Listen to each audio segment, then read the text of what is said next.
हमारे बीच कानूनगो सर हैं, महबूब आलम साहब, जिनको बोकरा सीतामढ़ी ही नहीं पूरे बिहार में चर्चित है। स्वागत है सर मेरे इस यूट्यूब चैनल पे। तो सर आप ये बताइए कि प्रपत्र 2 और 3 जो भरना है वो सभी रैयत को भरना है क्या? देखिए, अभी वर्तमान में जो प्रपत्र 2 और 3 एक भरने की बात है वो ये है कि अगर आपके पूर्वजों के नाम पे ज़मीन है तो वैसी स्थिति में आपको प्रपत्र 2 और 3 एक दोनों भरना है। और अगर वर्तमान में आपके नाम से कोई केवाला हो जो जीवित व्यक्ति हैं, उनको सिर्फ प्रपत्र 2 भरना है, 3 एक नहीं भरना है। क्योंकि 3 एक जो है वो वंशावली के आधार पर जो हिस्सेदारी होती है ज़मीन की, उसका डिटेल उसमें भरना है। तो अगर आपके पास से पर्सनल केवाला है, आपके नाम से केवाला है और आप जीवित हैं, तो फिर आपको सिर्फ प्रपत्र 2 भरना है। लेकिन वैसा केवाला जो आपके पूर्वजों के नाम पर हो या वैसा खतियान जो आपके पूर्वजों के नाम पर हो, तो वैसी स्थिति में आपको जो भी हिस्सेदारी मिली हुई है, जो भी हिस्सा प्राप्त है आपको, तो आपको प्रपत्र 2 और 3 एक दोनों भरना है। तो सर प्रपत्र 2 भरना कैसे है? बहुत अभी यूट्यूब पे बहुत सारा भी वीडियो चल रहा है, सब अपने अपने हिसाब से बता रहे हैं। हम लोग को थोड़ा कन्फ्यूजन है उसमें, कहीं कहीं पे कैसे क्या है, तो वो अपने से एक बार आप बता दें कि फॉर्म को भरना कैसे है। देखिए, अभी इससे पहले भी कई आम सभा में कई वीडियो में मैंने बताया है कि प्रपत्र 2 भरने का तरीका क्या है। अभी मैं फॉर्म पे उस चीज़ को बता दे रहा हूँ आप लोगों को कि किस कॉलम में क्या क्या भरना है और क्या क्या डिटेल इसमें चाहिए। तो जैसा कि आप लोग देखते होंगे, प्रपत्र 2 जो है वो एक पेज का फॉर्म आता है। उस फॉर्म में ऊपर में आपका जो राजस्व ग्राम का नाम, अंचल का नाम, ज़िला का नाम, ये सारा डिटेल भरना रहता है। तो सबसे पहला जो उसमें ऑप्शन आता है, यहाँ पर देखिए, ये है राजस्व ग्राम का नाम। पहला ऑप्शन जो आता है वो राजस्व ग्राम का नाम। यहाँ पे आपका जो ज़मीन, आपकी भूमि जिस राजस्व ग्राम में पड़ती होगी, उस राजस्व ग्राम का नाम लिखना है। जैसे अभी हम वर्तमान में सीतामढ़ी के बुखरा अंचल में हैं, तो यहाँ पर बुखरा अंचल की बात करेंगे तो बुखरा भी एक राजस्व ग्राम है। तो अगर बुखरा राजस्व ग्राम में आपकी ज़मीन है तो यहाँ पे आप बुखरा भर सकते हैं, राजस्व ग्राम में बुखरा भर देंगे। उसके बाद अगला कॉलम है थाना संख्या। ये थाना संख्या जो होता है वो एक न्यूमेरिकल नंबर दिया जाता है हर राजस्व ग्राम को, ताकि अगर एक ही नाम का 2 राजस्व ग्राम हो तो उसकी पहचान आसानी के साथ हम लोग कर सकें। तो जैसे ही हर राजस्व ग्राम का एक राजस्व थाना नंबर होता है, तो जो राजस्व थाना नंबर आपके एरिए का है वो आप लोग पता कर सकते हैं, और आपके दस्तावेज़ पे भी वो दिया रहेगा, आपके खतियान पे भी वो दिया रहता है, वहाँ से देख के आप दर्ज कर सकते हैं। तो जैसे बुखरा का यहाँ पर 219 थाना नंबर है, तो आप 219 यहाँ पर दर्ज कर दिए थाना नंबर। ये तीसरा कॉलम जो ये हल्का नंबर है, ये हल्का नंबर पहले के ज़माने में इस्तेमाल हुआ करता था, जमाबंदी वगैरह में इस्तेमाल होता है। सर्वे में इसका अभी कोई महत्व नहीं है, तो इसको आप खाली छोड़ सकते हैं। इसका अगला कॉलम है पुलिस थाना। ये पुलिस थाना जो है आपके थाना, आपका जो थाना होगा जहाँ पे आप लोग केस वगैरह दायर करते होंगे या इस तरह का जो भी मामला होता है, वो थाना कहाँ है वो थाना दर्ज करना है। तो जैसे बुखरा की बात अगर हम करते हैं तो बुखरा का थाना बुखरा में ही है, तो बुखरा यहाँ पर दर्ज कर दिया जाएगा। अंचल आपका है, जिस ज़िला की बात कर रहे हैं, जिस अंचल की बात कर रहे हैं, जिस अंचल में वो ज़मीन पड़ती है, उस अंचल का नाम यहाँ पर दर्ज करना है। तो आपका बुखरा अंचल में अभी हम लोग वर्तमान में हैं, तो यहाँ पर बुखरा अंचल डाल दीजिएगा। उसके बाद अगला कॉलम है ज़िला। ज़िला आपका कौन सा ज़िला पड़ता है वो यहाँ पर दर्ज करना है। जैसे वर्तमान में अभी हम लोग सीतामढ़ी ज़िला में हैं, तो यहाँ पर सीतामढ़ी दर्ज कर देना है। उसके बाद आप लोग देखिए, यहाँ पर 11 कॉलम का एक टेबुलर कॉलम बना हुआ है। हर कॉलम में अलग अलग डिटेल भरना है। जैसे इसमें पहला कॉलम जो है ये है रैयत का नाम, सहिस्सेदार का नाम एवं पिता का नाम। तो रैयत उसको कहते हैं जो ज़मीन को धारित करता है, जो कोर करता है, उसको हम लोग रैयत बोलते हैं। तो रैयत भी 2-3 तरह से हो सकते हैं। एक रैयत तो ऐसे होगा जो एक आदमी ही होंगे उस ज़मीन के मालिक, वही उसको जोत कोर कर रहे होंगे, उनके नाम से या तो पर्सनल केवाला होगा या वंशावली के आधार पर उनको अलग से प्राप्त होगा। तो वैसी स्थिति में अगर एक आदमी उसको जोत कोर कर रहे हैं तो यहाँ पे एक आदमी का नाम दर्ज होगा। और अगर उस एक से ज़्यादा आदमी मिलकर उसको जोत कोर कर रहे हैं, जैसे 3 भाई आप हैं और तीनों भाई का शामलात ज़मीन है, अभी बंटवारा नहीं हुआ है, तो यहाँ पर तीनों भाई का नाम दर्ज कर दिएगा। जैसे अगर हम लिखते हैं एक आदमी जोत रहे हैं, तो यहाँ पर अगर कोई राम नाम का व्यक्ति है तो यहाँ पर राम लिखेंगे और उसके नीचे उनके पिता का नाम लिख देंगे। पिता का नाम जो भी होगा वो यहाँ पर दर्ज कर देंगे। अगर वो सर राम रहीम 2 भाई होता तो राम वो रहीम पिता का नाम लिखना है। जी, अगर इसमें अगर 2 भाई हैं, 2 भाई मिलके जोत रहे हैं, तो फिर जैसे 2 भाई का नाम हम फॉर एग्जांपल लेते हैं राम और रहीम, तो यहाँ पर आप लिखिएगा राम व रहीम। पिता। इस तरह से लिखिएगा और नीचे फिर उनका पिता का नाम दर्ज कर दीजिएगा। अंश भी यहाँ देना है कि नहीं, किसका कितना अंश है? की बात यहाँ पर नहीं होगी। अंश की बात जो भी होगी वो रकबा का कॉलम आपका दिया हुआ है, तो आपको जो रकबा प्राप्त है, जितनी ज़मीन प्राप्त है, वो यहाँ पर रकबा के कॉलम में आप दर्ज कर सकते हैं। जैसे प्राप्त नहीं है, सब अभी शामिल है, लेकिन वो बंटवारा जो होगा, देखिए, अगर आप लोगों का बंटवारा अभी नहीं हुआ, सामलात है, तो सामलात तरीके से आपका जितनी ज़मीन है वो कुल ज़मीन आपको यहाँ पर दर्ज कर देना है। और अगर बंटवारा करना है, वर्तमान में जो सर्वे हो रहा है, तो इस सर्वे में अगर बंटवारा आपको करना है तो एक शेड्यूल आप बना सकते हैं, जिसको बंटवारा नामा हम लोग बोलते हैं। वो बंटवारा नामा के आधार पर जो ज़मीन आपको प्राप्त होगी, उस ज़मीन का उतना हिस्सा आप अपने नाम पर दर्ज कीजिएगा, और बाकी हिस्सा जो आपके भाइयों को मिली होगी, जो अन्य पट्टीदार को मिली होगी, उनके नाम पे अलग से फॉर्म में दर्ज किया जाएगा। एक ही बंटवारा नामा बनेगा जो सब में लग जाएगा। जी, अगर खतियान है आपके पास या कई केवाला है, तो सारे चीज़ का, सारे ज़मीन का बंटवारा आप एक शेड्यूल में बना सकते हैं। उस शेड्यूल में सभी लोगों का नाम होगा, जो भी मदवाइज होंगे वो मदवाइज वहाँ पर दर्ज किया जाएगा, और दर्ज करने के उपरांत जिनको जिस खाते में, जिस खिसरे में जितना रकबा प्राप्त होगा, वो सारा डिटेल उनके नाम के नीचे होगा।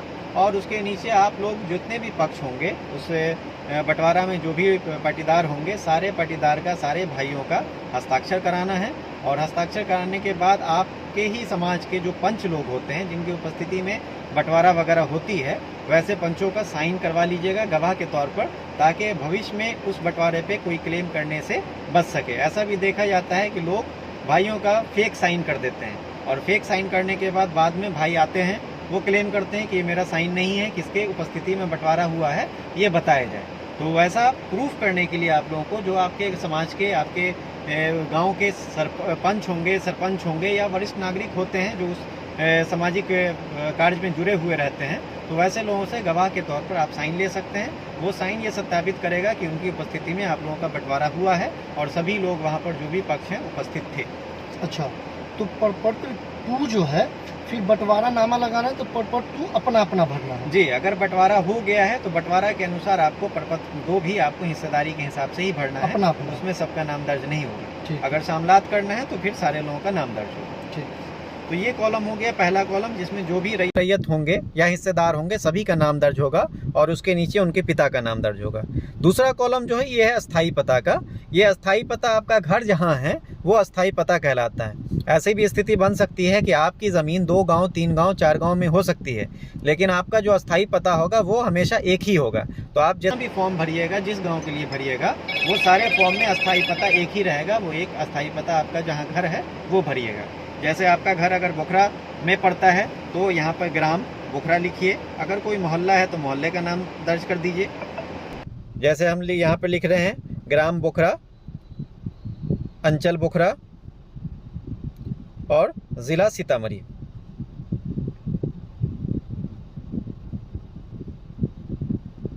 तो ये आपको डिटेल लिखना है। ग्राम से पहले आपका कोई मोहल्ला हो तो मोहल्ला भी ऐड कर सकते हैं। तो ये डिटेल आपका जो अस्थाई पता का है वो यहाँ पर दर्ज किया है। खाता, ये खाता जो होता है वो हर एक ज़मीन का, हर एक रैयत को एक खाता नंबर दिया जाता है, जिसके अंदर उसके सारे ज़मीन का ब्यौरा और जो खिसरा संख्या है, उसका रकबा है, वो सारा दर्ज रहता है। तो यहाँ पर आप अपने पेपर से देख के, पेपर में जो खाता संख्या लिखा हुआ है वो खाता संख्या दर्ज कर दिए। मान लेते हैं पेपर पे खाता संख्या 1 लिखा हुआ है, तो यहाँ पे खाता संख्या 1 लिख देंगे। अगर आपके पास कई खाते की ज़मीन है, ऐसा भी देखा जाता है कि कुछ लोगों के पास संयुक्त खाता भी होता है और एकल खाता भी होता है। तो अगर आपके पास कई सारी ज़मीन है, इसके अलावा भी अगर खाता है, तो अलग अलग कॉलम में आप अलग अलग खाता संख्या भर सकते हैं। जैसे खाता नंबर 1 की आपके पास ज़मीन थी तो खाता नंबर 1 भर दिए। कोई केवाला आप करवा लिए, मान लिया 423 खाता उसका है, तो यहाँ पर 423 दूसरा कॉलम में भर दीजिएगा। उसके बाद इसके अलावा और भी कोई ज़मीन आपको प्राप्त है, केवाला से हो या खतियान से हो या किसी पर्चा से हो, तो उसका जो भी खाता संख्या आपके पेपर है वो खाता संख्या यहाँ पर अलग अलग दर्ज कर सकते हैं। एक ज़मीन है तो एक खाता रहेगा, अगर अलग अलग खाते की ज़मीन है तो अलग अलग खाता आप दर्ज कीजिएगा। उसका अगला कॉलम आता है खिसरा संख्या। खिसरा संख्या का मतलब होता है खेत का संख्या या प्लॉट का संख्या, जिसको हम लोग बोल सकते हैं। वो आपके पेपर पे दर्ज रहता है। वो पेपर पे जो खिसरा संख्या आपका लिखा हुआ है वहाँ से देख के खिसरा संख्या भी आप लिख सकते हैं। जैसे किसी ज़मीन का खाता संख्या 1 था और वो खाते संख्या 1 के अंदर मान लेते हैं 116 नंबर खिसरा आपका है, वो आपको खतियान से प्राप्त है, तो आपको खिसरा संख्या में 116 लिख देना है। वैसे ही आपकी दूसरी ज़मीन, जैसे मैंने बताया कि 423 खाते की ज़मीन थी और खिसरा नंबर उसका मान लेते हैं 120 था, तो खिसरा नंबर में 120 दर्ज कर दीजिएगा। तो ये 2 अलग अलग खिसरा हो गया। अगर इससे ज़्यादा खिसरा है तो वैसे ही आप नीचे नीचे करके सारा खिसरा दर्ज कर सकते हैं। जैसे इसमें 4 कॉलम दिया हुआ है, तो अगर 10, 12, 15 है तो ये पेज बढ़ाते चले जी, जाइए। अगर आपका इसमें नहीं अट रहा है तो इसके अलावा दूसरा पेज आप लगा दीजिए, नहीं तो सादे पन्ने पे भी आप इस तरह का कॉलम बना के खाता खिसरा रकबा जो भी है इस तरह का कॉलम बना के अलग से दर्ज कर सकते हैं। फर्स्ट पेज ये रहने देंगे, बाकी कॉलम बना देंगे। जी, बाकी कॉलम बना के सारा उसमें खाता खिसरा दर्ज कर दिए, जो आपकी रकबा है वो दर्ज कर दिएगा। अब आती है अगला कॉलम रकबा। रकबा का मतलब तो एरिया है। एरिया का मतलब है कि कितनी ज़मीन आपके पास है। गांव घर में आप लोग देखते होंगे आम प्रचलन जो चलता है वो कट्ठा, धूर, धुरकी वगैरह का प्रचलन चलता है, लेकिन सरकारी दस्तावेज की जहाँ पे बात होगी तो वहाँ पे आपको एकड़ और डिसमिल में सारा रकबा मिलेगा। तो आपकी ज़मीन कितनी डिसमिल है, कितना एकड़ है, वो आपके पेपर पे भी दर्ज रहता है, नहीं तो आप उसको कन्वर्ट करके भी निकाल सकते हैं। वो जो रकबा आपके पेपर पे दर्ज है वो यहाँ पर दर्ज कर दिएगा। मान लेते हैं कि 116 खिसरा नंबर जो था इसका 14 डिसमिल ज़मीन था, तो यहाँ पे 14 डिसमिल ज़मीन लिख दीजिए। उसके बाद 120 खिसरा नंबर जो था इसका मान लेते हैं कि 1 एकड़ 20 डिसमिल ज़मीन है, तो यहाँ पर 1 एकड़ लिखाएगा और फिर 20 डिसमिल लिखाएगा। इस तरह से आप लोग यहाँ पर दर्ज कर सकते हैं, 1 एकड़ और 20 डिसमिल। उसका अगला कॉलम है चौहद्दी।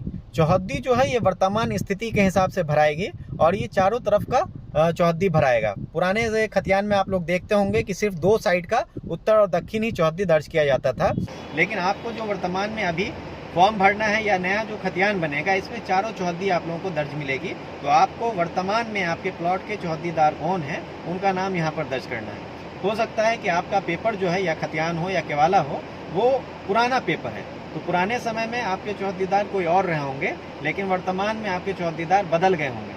तो आपको पेपर से देख के यहाँ पे चौहद्दी दर्ज नहीं करना है, आपको अपने प्लॉट पे चले जाना है, प्लॉट पे जाके पता कर लेना है कि आपके चौहद्दीदार कौन है और चारों चौहद्दी यहाँ पर उत्तर, दक्षिण, पूर्व, पश्चिम करके दर्ज कर देना है। ये आपका उत्तर हो गया, ये दक्षिण हो गया, ये पूरब हो गया और ये पश्चिम हो गया। इस तरह से चारों चौहद्दी में आपके कौन से चौहद्दीदार हैं उनका नाम यहाँ पर दर्ज कर दीजिए। उसका अगला कॉलम है किस्म ज़मीन। किस्म ज़मीन का मतलब होता है कि आप ज़मीन का उपयोग किस तरह से कर रहे हैं। ज़मीन का जिस तरह से उपयोग कर रहे हैं वही आपकी किस्म ज़मीन होगी। जैसे घर बना के किसी ज़मीन का उपयोग कर रहे हैं तो वो घरारी की ज़मीन कहलाती है। तो किस्म ज़मीन में अगर मकान बना हुआ है तो आप घरारी लिख सकते हैं, या उसको दूसरे शब्दों में मकान में सहन भी लिखते हैं, मकान में सहन भी लिख सकते हैं। अगर आपकी कोई ज़मीन ऐसी है जिस पे आप खेती बाड़ी करते हैं तो वैसी ज़मीन कृषित वाली भूमि कहलाती है, तो यहाँ पे कृषित भूमि लिख सकते हैं। कुछ ज़मीन ऐसी होगी जिस पे आप लोग देखते होंगे कि गांव घर में या शहर में जो भी ज़मीन है उसमें लोग बागीचा वगैरह लगाते हैं, आम का पेड़ लगा दिया, लीची का पेड़ लगा दिया, इस तरह का पेड़ वगैरह लगता है। तो वैसी स्थिति में आप लोग बागीचा लिख सकते हैं, या उसको दूसरे शब्दों में हम लोग गाछी भी बोलते हैं, तो गाछी भी आप लोग यहाँ पे दर्ज कर सकते हैं। कुछ ज़मीन पे देखते होंगे आप लोग के आम रैयत अपना पोखर वगैरह खनवा लेता है, तालाब खनवा लेता है, उसमें मछली पालन वगैरह करता है, या सिंगारे की खेती बहुत सारी जगहों पे होती है। तो इस तरह का अगर कोई पोखर है या तालाब है तो यहाँ पे आप पोखर या तालाब दर्ज करेंगे, पोखर या तालाब जो भी आपका है वो यहाँ पर दर्ज करेंगे। तो ये किस्म ज़मीन जो है ज़मीन के उपयोग के हिसाब से सुनिश्चित होता है। तो आप ज़मीन का उपयोग जिस तरह से भी कर रहे हैं, घर बना के कर रहे हैं तो घरारी दर्ज कीजिए, मकान अगर उस पर बना हुआ तो उसको हम लोग मकान में सहन भी दर्ज कर सकते हैं। कृषि करते हैं, खेती बाड़ी करते हैं तो वो कृषित भूमि हो गई। चौर चाचर वगैरह अगर है, कोई चौर की ज़मीन है तो यहाँ पे चौर वगैरह लिख सकते हैं। गाछी या बागीचा लगाए हुए हैं तो गाछी या बागीचा यहाँ पर दर्ज कर सकते हैं। तो जैसा उपयोग हो रहा है वो चीज़ यहाँ पर दर्ज करना है। उसके बाद अगला कॉलम है शेष लगान को छोड़कर। तो अगर आप लोग लगान कायम करवाए हुए हैं, दाखिल खारिज आपका हो गया है, लगान रसीद आपकी निर्गत हो रही है हर साल, तो आपका जो सालाना लगान लगता है वो यहाँ पर दर्ज करना है। अगर आप रसीद नहीं कटाते हैं, आपका जमाबंदी कायम नहीं है, तो ये कॉलम आप खाली छोड़ सकते हैं, ये कंपलसरी नहीं है। ये नए सिरे से जो नया सर्वे हो रहा है इसमें नए सिरे से आपका लगान फिक्स किया जाएगा और उसके अनुसार आप लगान देंगे। उसका अगला कॉलम है जमाबंदी संख्या। ये भी वही बात है कि आपकी जमाबंदी अगर कायम है, पूर्व से आपके नाम से दाखिल खारिज होकर जमाबंदी संख्या निर्गत हो गई है तो आप यहाँ पर जमाबंदी संख्या दर्ज करेंगे। अगर नहीं है आपके पास जमाबंदी संख्या पता नहीं है, नहीं बनी है, तो आप इस कॉलम को भी खाली छोड़ सकते हैं, ये भी कंपलसरी कॉलम नहीं है। उसके बाद का कॉलम है भूमि पर दावा का आधार। ये सबसे इम्पोर्टेंट कॉलम है इस फॉर्म का। ये इम्पोर्टेंट कॉलम इसलिए है कि आप जो ज़मीन जोत रहे हैं, जो ज़मीन पे दावा कर रहे हैं, उस ज़मीन पे क्या आधार है, किस बेस पे, किस प्रमाण के आधार पर आप उस ज़मीन पे दखल कब्जा किए हुए हैं, ये प्रमाण आपको दिखाना भी पड़ेगा और यहाँ पे दर्ज भी करना है कि वो ज़मीन आपको प्राप्त कैसे हुई, ये चीज़ सुनिश्चित करना पड़ेगा, आपको इसका सत्यापन करवाना पड़ेगा। तो जैसे ज़मीन जो प्राप्त होती है वो 3-4 तरह से होती है। जैसे आपके पास कोई खतियानी ज़मीन है या पूर्वजों के नाम से कोई केवाला हो, आप उनके उत्तराधिकार हैं, उनके वंशज हैं, तो आपको वो ज़मीन प्राप्त हुई हो। तो अगर ऐसा कोई कंडीशन बनता है जिसमें खतियानी ज़मीन आपको प्राप्त हो रही है, तो यहाँ पे लिख सकते हैं आप खतियानी ज़मीन, यहाँ पर आप लिख सकते हैं कि खतियानी भूमि, या फिर इसको दूसरे शब्दों में हम लोग लिखते हैं उत्तराधिकारी भूमि। उत्तराधिकारी भूमि भी यहाँ पे हम लोग दर्ज कर सकते हैं। तो पुराने पूर्वजों के नाम पे अगर कोई ज़मीन दर्ज है तो वैसी ज़मीन को आप लोग खतियानी, अगर खतियान है तो खतियानी भूमि या फिर उत्तराधिकारी भूमि दर्ज कर सकते हैं। इसके बाद कुछ ज़मीन ऐसी होती है जो केवाला से आपको प्राप्त है, तो केवाला से अगर प्राप्त है तो उसको हम लोग क्रय बोलते हैं, तो यहाँ पर क्रय लिख दीजिए, या इसको हम लोग केवाला से प्राप्त भूमि भी लिख सकते हैं, केवाला से प्राप्त भूमि। ये आपका दूसरा प्रमाण हुआ कि अगर आपके नाम से केवाला है, कोई क्रय की हुई ज़मीन है, तो यहाँ पर आप क्रय या केवाला से प्राप्त भूमि लिख सकते हैं। कुछ ज़मीन आप लोग देखते होंगे जो भूदान से प्राप्त होती है, जो भूमिहीन किसान होती है उनको भूदान का पर्चा दिया जाता है और भूदान से प्राप्त होती है। तो अगर भूदान का पर्चा आपके पास है और उससे प्राप्त है तो यहाँ पर लिख दिए भूदान से प्राप्त भूमि, भूदान से प्राप्त भूमि।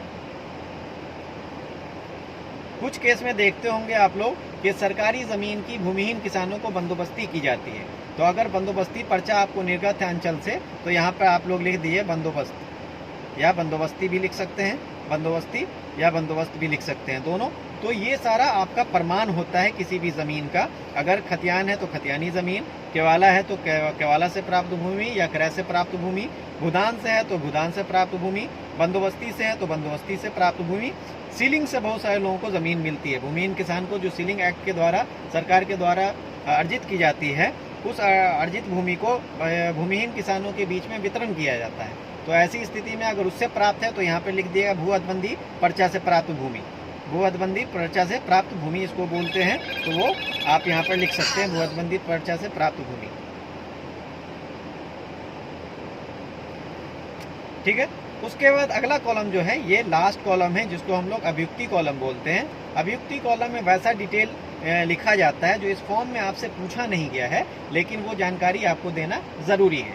जैसा इसमें 2-3 केस बनता है। पहला कंडीशन ये बनता है कि अगर किसी ज़मीन पे विवाद है, विवाद की स्थिति में आप लोग विवाद का स्थिति यहाँ पे दर्ज कर सकते हैं। मान लेते हैं ज़मीन आपकी है, खतियानी ज़मीन हो या केवाला की ज़मीन हो, और किसी अन्य के द्वारा उस पर कब्जा किया गया हो, तो वैसी स्थिति में आप लोग यहाँ पे दर्ज कर देंगे बकब्जे, जो आदमी कब्जा किए हुआ है उसका नाम यहाँ पर दर्ज कर देंगे, ताकि हमको ये पता चल जाए कि आपकी ज़मीन पे कब्जा किसका है। तो यहाँ पे बकब्जे करके उस आदमी का नाम यहाँ पे दर्ज कर देंगे, तो इससे भी विवाद की स्थिति हम लोगों को पता चल जाएगी। कुछ केस में आप लोग देखते होंगे कि विवाद बढ़ गया है और उस पर कोर्ट केस चल रहा है। तो कोर्ट केस अगर चल रहा है तो यहाँ पर आप लोग केस संख्या, जिसको हम लोग वाद संख्या बोलते हैं, ये वाद संख्या दर्ज कीजिएगा। जैसे हम लोग मान लेते हैं वाद संख्या 25 और बट्टे में उसका सन रहता है 2024 अभी चल रहा है, तो 25/2024। तो इस तरह का अगर कोई केस चल रहा है तो वो केस की स्थिति भी यहाँ पे जानकारी देनी पड़ेगी, और किस कोर्ट में चल रहा है वो कोर्ट का नाम यहाँ पर दर्ज कर दिएगा। जैसे सब ज़िला जज के पास चलता है तो सब ज़िला जज जो भी हैं वो यहाँ पर लिख दिएगा, जो भी कोर्ट में केस चल रहा है उसका यहाँ पे डिटेल लिख दिएगा। कुछ कंडीशन ऐसी बनेगी जहाँ पर नक्शा और खतियान में फ़र्क रहता है, खतियान आपका कुछ रहेगा, नक्शा आपका कुछ रहेगा। तो ऐसी स्थिति में भी आप अभियुक्ति कॉलम में वहाँ पे दर्ज कर सकते हैं कि इस खेसरा का खतियान 5 डिसमिल का है और नक्शा 25 डिसमिल का है, या ऐसा भी हो सकता है कि खतियान आपका 5 डिसमिल का हो, नक्शा 2 डिसमिल का हो। तो ऐसी कोई विसंगति पाई जाती है खतियान और नक्शा में, तो वो भी चीज़ यहाँ पे दर्ज आप कर सकते हैं, अभियुक्ति कॉलम में दर्ज करना है। नीचे में आप लोग देखते होंगे यहाँ पे स्थान है, तो जिस स्थान से आप फॉर्म भर रहे हैं, जिस जगह से फॉर्म भर रहे हैं, वो जगह का नाम यहाँ पर लिखना है आपको। जैसे बोखरा से फॉर्म भर रहे हैं तो बोखरा यहाँ पर दर्ज कर देना है। उसके बाद ये तिथि है, किस तिथि को आप फॉर्म अप्लाई कर रहे हैं वो तिथि यहाँ पे दर्ज करना है। उसके नीचे यहाँ पर देखिए रैयत का हस्ताक्षर एवं अंगूठे का निशान, तो जो रैयत हस्ताक्षर करते हैं उनको हस्ताक्षर यहाँ पे करना है, जो रैयत अंगूठा का निशान लगाते हैं उनको अंगूठे का निशान यहाँ पे लगाना है, और उसके नीचे अपना मोबाइल नंबर और आधार नंबर, ये कंपलसरी चीज़ है कि मोबाइल नंबर और अपना आधार नंबर यहाँ पे दर्ज कीजिएगा याद से, ताकि मोबाइल से अगर कुछ कमी रह जाती है तो आपको सूचित किया जा सके, और आधार नंबर का इस्तेमाल नया खतियान बनाने में होगा तो आपको मोबाइल नंबर और आधार नंबर दोनों यहाँ पर दर्ज करना है। तो ये सारा प्रोसेस रहा प्रपत्र 2 भरने का, जो आप लोग गौर से सुने होंगे तो समझ में आ गया होगा कि प्रपत्र 2 में क्या क्या डिटेल और किस कॉलम में क्या क्या चीज़ भरनी है। तो यही सारी बात आप लोगों को आज बतानी थी। सर ये जो प्रपत्र 2 है, ये केवाला वाला ज़मीन है अगर, तो सिर्फ ये भरना है और इसके पीछे केवाला का फ़ोटो स्टेट लगा देना है और अपना आधार कार्ड लगा देना है और जमा कर देना है। सिर्फ एक पेज पर भरना है ये। जी, अगर आपके नाम से पर्सनल कोई केवाला है, आपके नाम पर दर्ज है वो, तो आपको सिर्फ ये एक पेज का फॉर्म भरना है, और इस एक पेज के फॉर्म के साथ आपका जो भी दस्तावेज है वो दस्तावेज की छाया प्रति लगा दीजिए, और अपने आधार कार्ड का एक छाया प्रति इसमें संलग्न करके जो भी सर्वे कार्यालय है वहाँ पर जमा कर सकते हैं। और अगर आपको खतियानी ज़मीन है तो फिर आपको प्रपत्र 3 और 3(1) भरना है। तो चलिए अभी सर बता देंगे प्रपत्र 3 और 3(1) कैसे भरना है। देखिए, ये जो है ये प्रपत्र 3(1) कहलाता है, ये वंशावली का फॉर्म कहलाता है। इसमें वंशावली के आधार पर आपको जो भी ज़मीन प्राप्त होगी, जो आपको हिस्से में मिली होगी, उसका यहाँ पर नाम, उसका ब्यौरा दर्ज करना है। तो ऊपर में देखिए, जैसे इस फॉर्म में सबसे ऊपर में है सेवा में शिविर प्रभारी अंचल का नाम, तो अंचल आपका जो भी है, बोखरा अंचल की बात अभी हम कर रहे हैं तो यहाँ पर बोखरा अंचल भर दीजिए। आपका जो भी अंचल होगा वो अंचल यहाँ पर दर्ज कर दीजिएगा। उसके नीचे ज़िला है तो बोखरा का ज़िला सीतामढ़ी आता है तो सीतामढ़ी हम लोग दर्ज करेंगे, और आप लोगों का जो भी ज़िला होगा वो यहाँ पर दर्ज कर देंगे। उसके बाद यहाँ पर देखिए कि यहाँ पर लिखा हुआ उपरोक्त विषय के संबंध में सूचित करते हुए कहना है कि मैं या हम लोग, ऐसा भी कंडीशन बनता है बंटवारे में कि आपको एक आदमी के नाम से अलग हिस्सा मिल गया होगा, या कभी कभी आप लोग देखते होंगे कि खतियान कई पटीदार के बीच में हो, 2 भाई 3 भाई 4 भाई का नाम खतियान में दर्ज हो, वो संयुक्त खतियान हो, और वो संयुक्त खतियान का बंटवारा आपके पिताजी तक का बंटवारा हो चुका है, और पिताजी की मृत्यु होने के उपरांत आप सारे भाई होंगे, 3 भाई 4 भाई, या जो भी होंगे भाई और बहन होंगे, उन लोगों को वो हिस्सा प्राप्त हुआ होगा। तो वैसी स्थिति में संयुक्त हिस्सा आपको प्राप्त है, जो आपके पिता की संपत्ति थी वो आपके सारे भाई और बहनों में संयुक्त रूप से रहेगा, और अगर आपके पिताजी की संपत्ति थी और आप लोगों ने बंटवारा कर लिया होगा तो फिर सबके नाम से अलग अलग दर्ज हो जाएगा। तो अगर ऐसी स्थिति बनती है कि अलग अलग सारा बंटवारा हो चुका है, तो यहाँ पर देखिए 3 कॉलम दिया हुआ है, तो इसमें एक कॉलम में आप अपना नाम दर्ज कीजिएगा और यहाँ पे अपने पिता का नाम दर्ज कीजिएगा। लेकिन अगर उसी ज़मीन को 2 भाई 3 भाई मिल के जोत रहे हैं और 2 भाई 3 भाई को मिलाकर हिस्सा मिला हुआ है, तो यहाँ पर एक भाई का नाम, फिर दूसरे भाई का नाम, फिर तीसरे भाई का नाम और उनके पिता का नाम इस तरह से दर्ज कीजिएगा। तो जो भी आपके हिस्सेदार हैं उस प्लॉट में, उन सारे का नाम यहाँ पर दर्ज होगा। तो ये समझ गए आप लोग। अगर बंटवारा किया हुआ रहेगा, बंटवारा हो गया तो सिर्फ अपना नाम लिखना है, बाकी सबको अपना अपना। बंटवारा की मैंने जो बात कही, बंटवारा 2 तरह से होता है। जैसे फॉर एग्जांपल हम बता रहे हैं कि आपके बाबा के नाम पे खतियान है, आपके दादा के नाम पे खतियान है, तो दादा के पास 3 पुत्र मान लेते हैं, और उन तीनों के बीच में इस चीज़ का बंटवारा हो गया। जो खतियानी ज़मीन थी, दादा की जो प्रॉपर्टी थी, उसका बंटवारा तीनों भाइयों के बीच में हो गया। लेकिन उस तीनों भाइयों के बाद, उनकी मृत्यु के बाद, उसके नीचे भी उनके वंशज हैं, तो तीनों के पास अलग अलग संतान होंगी, अलग अलग संख्या होगी उस संतान की। तो अगर आपकी ज़मीन सिर्फ आपके पिताजी के बीच में, आपके चाचा जी के बीच में ही बंटवारा हुई हो, तो अभी तो वर्तमान में उन्हीं के नाम पे है जमाबंदी, तो ऐसी स्थिति में आपके जितने भाई बहन होंगे उन सारे लोगों का नाम यहाँ पे दर्ज होगा।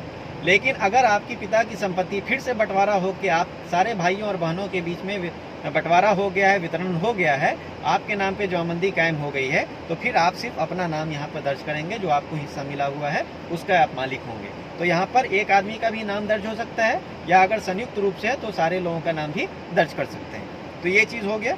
उसके बाद देखिए यहाँ पे निवासी दिया हुआ है, तो आप जिस गाँव के निवासी हैं वो गाँव का नाम लिखिए, ग्राम का नाम लिखिए, थाना जो आपका है वो थाना का नाम लिखिए, अंचल जिस अंचल में आपकी ज़मीन पड़ती है वो अंचल का नाम लिखिए, ज़िला का नाम लिखिए।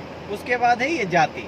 ये जाति कंपलसरी चीज़ है, हर खतियान में आपका जाति लिखा जाता है, वहीं से आपका जाति प्रमाण पत्र देख के निर्गत किया जाता है। तो आप जिस जाति से ताल्लुक़ रखते हैं वो जाति का नाम यहाँ पर दर्ज करना है। उसके बाद लिखा हुआ प्रपत्र 2 में अंकित है। परपत 2 बोलते हैं जमाबंदी पंजी को। तो जमाबंदी पंजी में जिनका नाम अंकित है, अभी ऐसा हो सकता है कि ज़मीन आप जोत रहे हैं लेकिन आपकी जमाबंदी जो है वो आपके दादा या पापा या पिताजी के नाम से ही चल रही है। तो पंजी 2 में जमाबंदी पंजी में जिनका भी नाम दर्ज है वो यहाँ पर स्वर्गीय करके उनका नाम लिखना है और उनके पिता का नाम लिखना है। फिर आगे ग्राम का नाम लिखना है, राजस्व ग्राम का नाम है, अंचल का नाम है और जमाबंदी क्रमांक संख्या है। जमाबंदी क्रमांक संख्या हम लोग जमाबंदी संख्या को बोलते हैं। जो लगान रसीद आप लोग कटवाते होंगे उस पर जमाबंदी संख्या दर्ज रहती है, वहाँ से देख के आप लोग जमाबंदी संख्या लिख दीजिएगा। उसके बाद आगे आपका है खाता संख्या, खिस्सा संख्या, रकबा और लगान। यहाँ जो खाता संख्या है, ये खाता मान लीजिए कि 4-5 खाता है जी, 4-5 खाता हो सकता है। बिल्कुल 4-5 खाता में 10 खिसरा है, तो इसको कैसे लिखेंगे? आप यहाँ पे छोटा जगह है तो छोटा छोटा करके यहाँ पे दर्ज कर दीजिए और उसका पूरा ब्यौरा अगला जो पेज आता है इस पे अलग से दर्ज कर दिएगा तो वो भी चलेगा।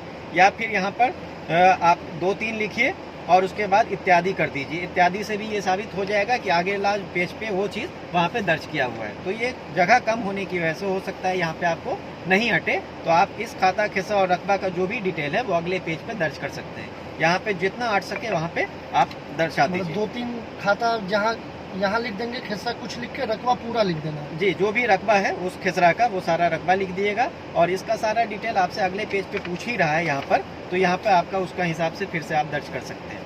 तो पहला पेज में आपको जितना अट सके खाता संख्या, खिस्सा संख्या इस जगह पर और रकबा वो आप लिख दीजिए, बाकी छोड़ के आगे बढ़ जाइए। उसके बाद लगान आपको अगर पता है तो लगान लिख दीजिए, नहीं है तो उसको छोड़ सकते हैं। उसके बाद ये सारा डिटेल भरने के बाद नीचे देखिए यहाँ पर साइन है और साइन आपको करना है। उसके बाद आपको इसके साथ अपना वंश वृक्ष बनाना है। यहाँ पर देखिए, यहाँ पर लिखा हुआ है कि नीचे वंश वृक्ष केवल फॉर्म बनाएं। जो आपका वंश वृक्ष है जिसको हम लोग वंशावली बोलते हैं उसको बना कर देना है। तो आप किसी भी सादे पेपर पे बना के दे सकते हैं, नहीं तो इस फॉर्म के पीछे भी आप लोग यहाँ पे अपना वंश वृक्ष बनाकर और अपना स्व भी प्रमाणित करके आप दे सकते हैं। तो ये तरीका आप लोगों को वंशावली बनाने का है। बहुत सारे लोगों को देखा है मैंने भटकते हुए, वो बार बार दौरा लगा रहे हैं ग्राम कचहरी का, कोर्ट का। तो अगर आपको परेशानी हो रही है, दिक्कत हो रही है वहाँ से बनाने में, तो आप लोग एकदम ये चीज़ ठान लें कि ये ऑप्शन आप लोगों के पास है कि आप स्व अभिप्रमाणित प्रति भी अगर वंशावली का हमको प्रस्तुत करते हैं तो उसकी जांच हम लोग अपने स्तर से सत्यापन करवा लेंगे और सत्यापन करवाने के उपरांत अगर वो सही पाया जाता है तो उसके आधार पे काम होगा। आपको कहीं भागने की, दौड़ने की, परेशान होने की ज़रूरत नहीं है। आप वंशावली अपने हाथ से बनाकर, लेकिन उसको सेल्फ अटेस्टेड करेंगे, स्वाभिप्रमाणित करेंगे, साइन उस पर करेंगे। उससे ये साबित होगा कि आपके द्वारा ये सारी चीज़ बनाई गई है, जानकारी हमको दी जा रही है और उस जानकारी का सत्यापन हम आपके राजस्व ग्राम में जाके उसका आम सभा लगाकर करवा सकते हैं सत्यापन। तो सर अगर एफिडेविट करवा करके बनाए हुए हैं एफिडेविट वहाँ से फर्स्ट क्लास मजिस्ट्रेट से, और तो उसको भी दे देंगे, हो जाएगा। अगर आप एफिडेविट के तौर पर बनाए हुए हैं वंशावली तो वो भी प्रस्तुत कर दीजिए। अगर वहाँ से नहीं बन पा रहा है तो आप सादे पेपर पे भी वंशावली बना के हमको देंगे तो वो मान्य है, उसकी जांच हम लोग अपने स्तर से नहीं भी बनाएंगे तो चलेगा। जी बिल्कुल, ऑप्शन आपके पास कई सारा है। बनवाने की जरूरत नहीं है अगर मुश्किल हो रहा है तो। जी, अगर आपको परेशानी हो रही है, दिक्कत हो रही है, तो आप वंशावली पंचायत से, जो पंचायत के ग्राम कचहरी से निर्गत होती है, उसमें समय लगता है, उसमें काफ़ी समय लगता है। उसके सत्यापन का टाइम भी है, 15 दिन ग्राम सचिव के पास रहता है, तो आपको काफ़ी समय लग सकता है। तो वैसी स्थिति में आपके पास पूरा ऑप्शन है कि आप अपने सादे पेपर पे, कोई भी सादा पेपर लेके उस पर अपना पूरा वंशावली बनाइए और वंशावली बनाने के बाद उसको सेल्फ अटेस्टेड करके मेरे पास लाके जमा कर सकते हैं। तो ये रही फॉर्म 3(1) के पहले पेज की बात। उसके बाद इसका दूसरा पेज आता है जो इस तरह से रहता है। इसमें आपको वही चीज़ है कि जो आप वंशावली के आधार पर जो ज़मीन आपको प्राप्त हुई है उसके बारे में सारा ब्यौरा भरना है। तो इसमें देखिए, सबसे पहला रैयत का नाम। रैयत के नाम में मैंने अभी बताया आपको कि अगर एक रैयत है, एक आदमी उसको जोत कोर कर रहा है, एक आदमी को वो हिस्सा मिला हुआ है, तो यहाँ पे रैयत के नाम में सिर्फ एक आदमी का नाम दर्ज होगा। लेकिन अगर वही 2 भाई 3 भाई को मिलाकर अगर दर्ज हुआ है, वो जोत कोर कर रहे हैं, तो यहाँ पर 2 भाई 3 भाई का नाम दर्ज किया जाएगा। ठीक है। उसके बाद है पिता का नाम। तो आपके पिता का जो भी नाम होगा वो यहाँ पर दर्ज कीजिएगा। उसके बाद है अस्थाई पता। अस्थाई पता आपका जो जहाँ पर आप परमानेंट घर बना के रह रहे हैं वो अस्थाई पता हो गया, वो चीज़ यहाँ पर दर्ज कीजिएगा। आपके पास जो भी ज़मीन हिस्से में प्राप्त हुई है आपको वंशज होने के नाते, उसका खाता संख्या, उसका खिसरा संख्या, उसका रकबा और उसकी चौहद्दी। ये चौहद्दी वर्तमान चौहद्दी के हिसाब से भराएगा, ये चीज़ पहले भी बताई जा चुकी है। और उसका जमाबंदी संख्या, जिसके नाम पे उसका अभी वर्तमान जमाबंदी चल रहा है, वो जमाबंदी संख्या वहाँ से देख के यहाँ पे दर्ज कर दीजिएगा। तो अगर आपके पास ज़्यादा ज़मीन है तो आप इस कॉलम में, सारे कॉलम में भर सकते हैं। अगर इसमें भर जाता है तो फिर आप वैसा ही कर सकते हैं कि अलग से एक टेबल बना के इसके साथ अटैच कर दीजिए, या ऐसा ही दूसरा पन्ना इसमें लगा के अटैच कर सकते हैं और सारा डिटेल एक साथ भर के जमा कर सकते हैं। उसके बाद यहाँ पर आपका साइन है या अंगूठे का निशान लगाते हैं तो अंगूठे का निशान लगाइए। वो साइन करने के बाद नीचे में अपना पूरा पता भरना है, वो पूरा पता यहाँ पर भर दीजिए और भरने के उपरांत इसके साथ सारा दस्तावेज लगाकर शिविर कार्यालय में लाके जमा कर सकते हैं। 2 किसको भरना है और 3 किसको भरना है? तो 2 वैसे लोग को भरना है जो केवाला वाली जमीन है, वो खुद क्रय किए हैं, तो सिर्फ 2 भरना है और पीछे कागजात लगा करके जमा कर देना है। 3 उनको भरना है जो खतियान वगैरह से जमीन आया है। तो इससे रिलेटेड 10 क्वेश्चन है, आप लोग का ही क्वेश्चन है, तो सर से पूछते हैं और सर जवाब देंगे। तो पब्लिक का ही क्वेश्चन है। सबसे पहला क्वेश्चन है कि कुछ जमीन खतियानी है और कुछ खरीदारी है, तो परपट 2, 3 सब साथ में भरना है या साथ में भरना है सब? जी जी बिल्कुल, साथ में भर सकते हैं। अगर केवाला वाली ज़मीन है तो उसको परपट 2 में भर दीजिए, आपके नाम से है तो परपट 2 में भराएगा। और जो हिस्सेदारी वाली ज़मीन है, जो पूर्वज के नाम से ज़मीन है, तो उसको परपट 3(1) में भर के आप साथ में जमा कर सकते हैं। अगर मैं चाहूँ कि अलग अलग भर दूँ तो? वो आपके ऊपर डिपेंड करता है। अगर आप खर्च ज़्यादा करना चाहते हैं तो अलग अलग भर दीजिए। 2 खाता बन जाएगा जी। तो? खाता 2 नहीं बने, खाता तो मेरे पास जो याददाश्त पंजी दर्ज होगी उसके अनुसार दर्ज होता है। अच्छा, आप फॉर्म अलग अलग भरिएगा तो आपका ऑनलाइन अपलोडिंग अलग अलग होगा। अच्छा, बस यही है, खाता साथ में ही बनेगा। खाता हमेशा साथ में बनेगा। दूसरा क्वेश्चन है कि 3(1) जो फॉर्म है, खाता हिस्सा रकबा पूछता है, तो सर आपने बता ही दिया कि वो 3-4 खाता है, तो जो वहाँ लिखाता है लिखे, फिर अगले पेज पे जी, लिख अगर दें। वहाँ पे नहीं हट रहा है तो अगले पेज पे आप उसका अलग से फॉर्म लगा सकते हैं। तीसरा क्वेश्चन है कि खतियान परदादा के नाम से है, दादा सभी भाई का मृत्यु हो गया है, तो खाता अपने नाम पर बनाना चाह रहे हैं, तो परपट 2 में अपने हिस्से का प्लॉट लिखे सिर्फ। तो ये तो आप बता ही दिए जी हैं। बिल्कुल, बंटवारा जैसे है आपका, उस बंटवारा के अनुसार अपने हिस्से के सारे प्रॉपर्टी जो है उसका सिर्फ ब्यौरा आपको भरना है। चौथा सवाल है कि जमीन बंटवारा करना है, तो फॉर्म 2, 3 अपने नाम से अलग अलग सब फरीक को भरना है और बंटवारा शेड्यूल एक ही बनेगा। तो सर आप बता ही दिए। जी जी, बंटवारा शेड्यूल एक ही बंटवारा शेड्यूल बनेगा और उसी का फोटोकॉपी, छाया प्रति सारे फरीक इस्तेमाल कर सकते लगा देंगे, सब अपना अपना फॉर्म भरेंगे। हैं। पांचवा सवाल है कि साथ में खतियान बनेगा, तो 2, 3 सब एक साथ भरना है और कोई बंटवारा शेड्यूल नहीं चाहिए। अगर ज्वाइंट अकाउंट आपको बनवाना है तो वंशावली के आधार पर आपके जितने लोग होंगे उस वंश में, सारे लोगों का नाम वहाँ पर दर्ज करेंगे। उसमें बंटवारे की कोई ज़रूरत नहीं होगी, वो सारा वंशावली के आधार पर संयुक्त खाता बन जाएगा। सिंपल वर्ड में बोले तो जो दादा परदादा के नाम पे था, वो नाम की जगह अपना हम लोग जो जिंदा जी। है वो नाम लिख देंगे, बाकी डिटेल सेम रहेगा। जी, अगर दादा परदादा के नाम पे ज़मीन थी तो उनके जो भी जीवित वंशज होंगे, जितने लोग होंगे उसमें, सभी लोगों का नाम दर्ज कर दीजिएगा, बाकी सेम रहेगा। बाकी सेम रहेगा। तो अगर आप बंटवारा नहीं करना चाहते हैं तो एकदम इजी है, सर ने बताया कि बंटवारा नहीं करना है तो सिर्फ अपना नाम सब लोग अपना बदल दीजिए। अब बाकी अगला क्वेश्चन है, पब्लिक का ही क्वेश्चन है कि फॉर्म 2, 3 गलत जमा कर दिया तो क्या होगा? कोई दिक्कत नहीं, इसका जांच हम लोग अपने स्तर से करते हैं। परपट 2 और 3(1) जो आप लोग प्रस्तुत करते हैं वो अभी तो जमा करके आप लोगों को रिसीविंग दे दी जाती है।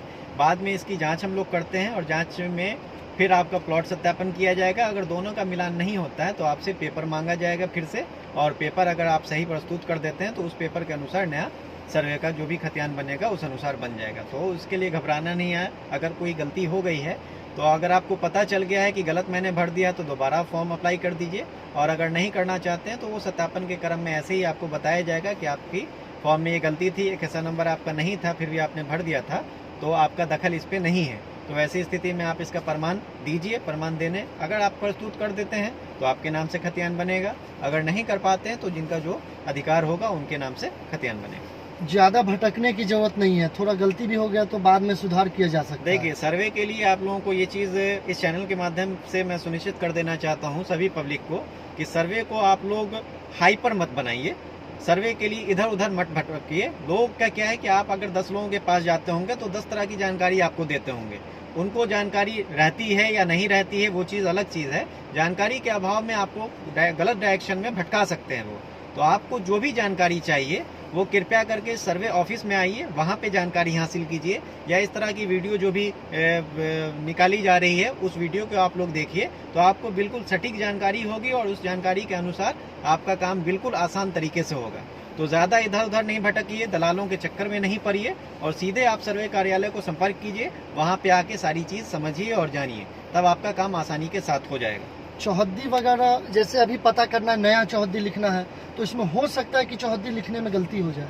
ठीक है, वो जब प्लॉट का सत्यापन हम लोग करेंगे तो ऑटोमेटिक पता चल जाएगा कि आपके चौहद्दीदार कौन है, तो वहाँ से भी हम लोग उसकी जांच कर सकते हैं। तो चौहद्दी अगर गलत अभी दर्ज हो जाती है, या अभी फॉर्म आप लोग भरे और फॉर्म भरने और किस्तवार के बीच में वो उस ज़मीन की खरीद बिक्री हो गई, तब भी चौहद्दीदार आपके बदल जाएंगे। तो ये चौहद्दीदार का जो सत्यापन है, ये किस्तवार के समय में होता है, तो उस समय भी हम लोग उसका सत्यापन कर सकते हैं। तो चौहद्दी के लिए भी ज़्यादा भटकने की जरूरत नहीं है, किसी को पैसा दे करके चौहद्दी पता करने की जरूरत नहीं है। नहीं है, आपको अभी जो डिटेल पता है, जितनी जानकारी आपको अपने ज़मीन के बारे में है, सिर्फ उतना डिटेल आप फॉर्म में भर के जमा कर सकते हैं, ताकि हम लोग आपका काम शुरू कर दें।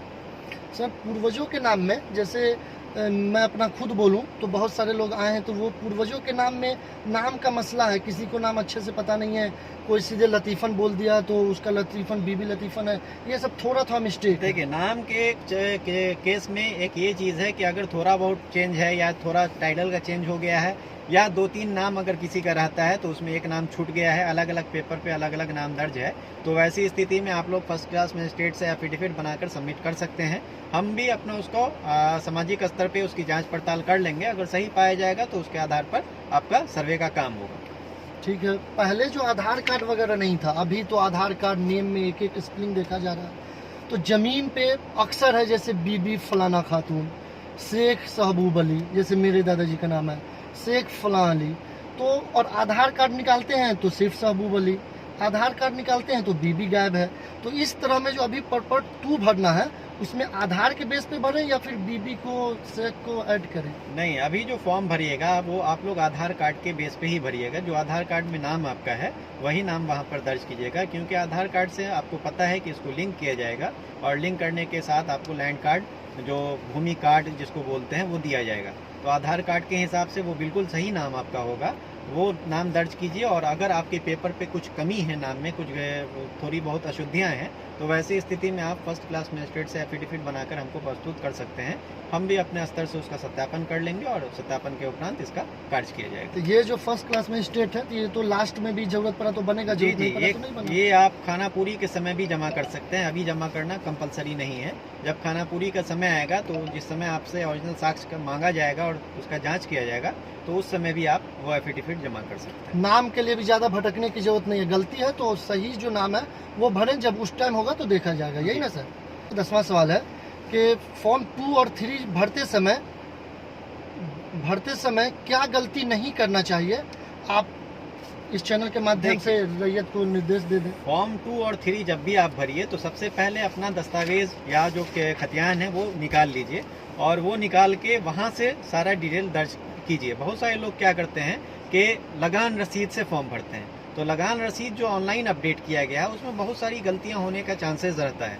आपके पेपर पे हो सकता है खेसा संख्या कुछ और हो, लेकिन लगान रसीद पे वो खेसा संख्या ऑनलाइन अपडेट करने के चक्कर में हो सकता है वो अशुद्धि हो गई हो। तो लगान रसीद से आप लोग फॉर्म कभी नहीं भरिए। फॉर्म जब भी भरिए तो आपके खतियान से या आपका जो केवाला है उससे, या कोई पर्चा अगर है तो उस पर्चा से लगान फॉर्म 2 और 3 भरिए।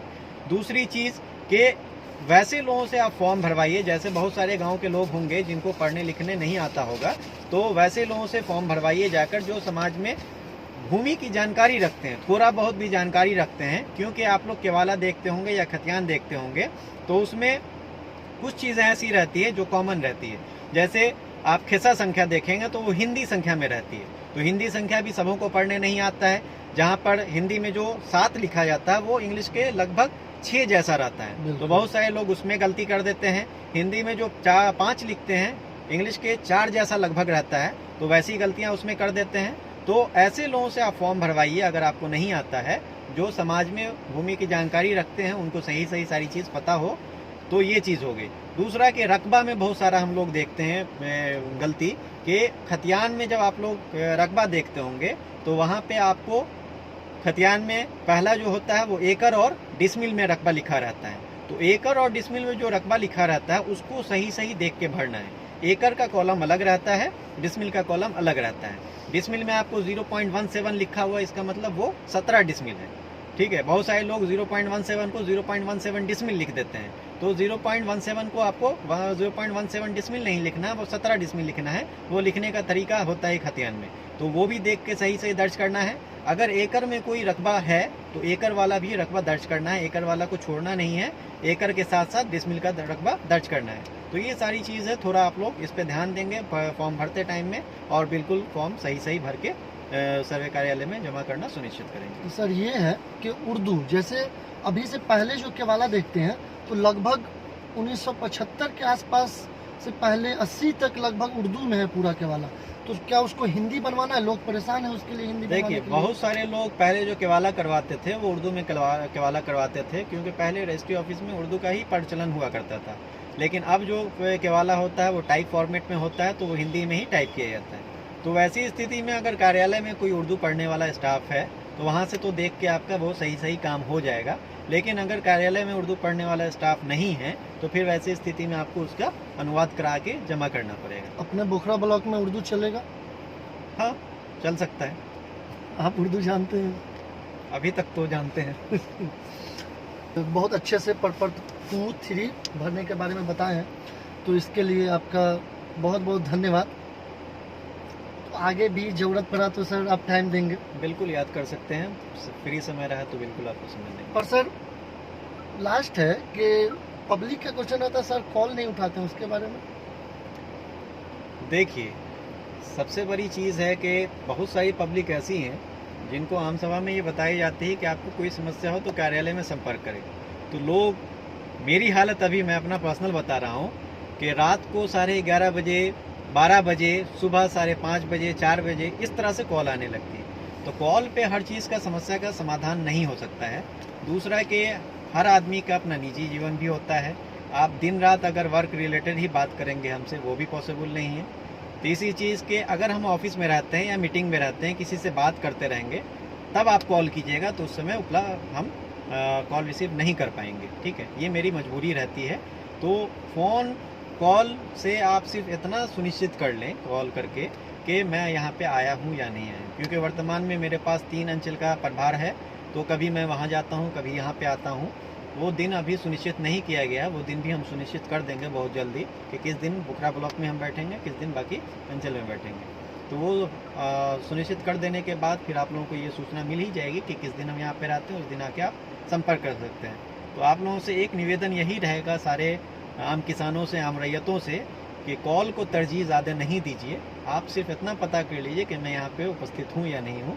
बाकी जो भी आपको क्वेरी है, जो भी आपका क्वेश्चन है, वो सारा आके पर्सनल हमसे मिल सकते हैं, पर्सनल बात कर सकते हैं। मेरे मोबाइल पे दिन भर में कम से कम 500 कॉल आता होगा, और मैं अगर 500 कॉल को अटेंड करने लगूँ तो ना तो अपना मेरा काम हो पाएगा, ना 500 लोगों से मैं बात कर सकता हूँ। वो एक कस्टमर केयर टाइप का बन जाएगा।